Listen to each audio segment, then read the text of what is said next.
ভারতীয় জনতা পার্টি তারকেশ্বর বিধানসভার কার্যকর্তা ও কর্মীবৃন্দ পরিচালনায় ও বিজেপি নেতা জগন্নাথ দাসের নেতৃত্বে মূলত এই রক্তদান শিবির।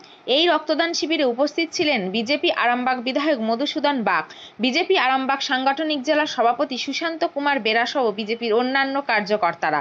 এই দিন মোট ৭০ জন রক্তদাতা স্বেচ্ছায় রক্তদান করেন বলে জানা যায়।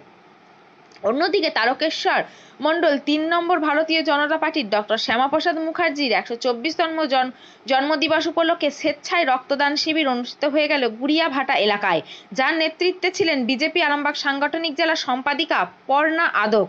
এদিন বিজেপি আরামবাগ বিধায়ক মধুসূদন বাগ এই রক্তদান শিবিরে সম্বর্ধনা জানানো হয়। আরও কি বললেন বিস্তারিত শুনে নেব। হুগলির তারকেশ্বর থেকে সাহেব দাসের রিপোর্ট। টাউন মন্ডল, আরামবাগ জেলা এবং তারকেশ্বরের আরেকটি জায়গায় রক্তদান শিবির যেখানে হচ্ছে, যেখানে ডক্টর শ্যামাপ্রসাদ মুখোপাধ্যায়ের, তিনি হলেন ভারত কেশরী ডক্টর শ্যামাপ্রসাদ মুখোপাধ্যায়। শুধুমাত্র বিজেপির শ্যামাপ্রসাদ মুখোপাধ্যায়কে মনে রাখবেন না, পশ্চিমবঙ্গের মানুষ হিসাবে প্রত্যেকটি বাঙালিকে এবং ভারতবর্ষের মানুষ হিসাবে ১৪০ কোটি মানুষকে শ্যামাপ্রসাদ মুখার্জির অবদান, তার কৃতিত্ব, তার লড়াই, তার আত্মবলিদান শ্রদ্ধার সঙ্গে চিরকাল স্মরণ করতে হবে।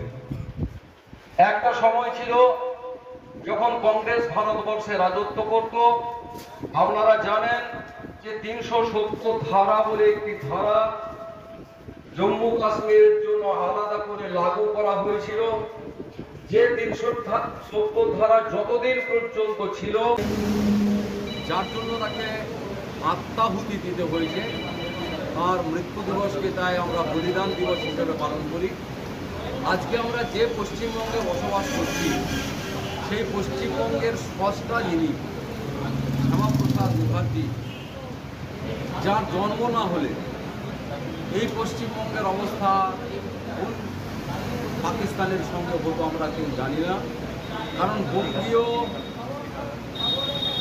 আইনসভায়, যেটাকে আমরা বিধানসভা বলছি, সেই বিধানসভায় একটি বিল এনে ভোটাভুটির মধ্য দিয়ে ৫৮ জন শ্যামাপ্রসাদ মুখার্জির এই প্রস্তাবে সই করেছিলেন এবং ২১ জন এই প্রস্তাবের বিরুদ্ধে ভোট দিয়েছিলেন।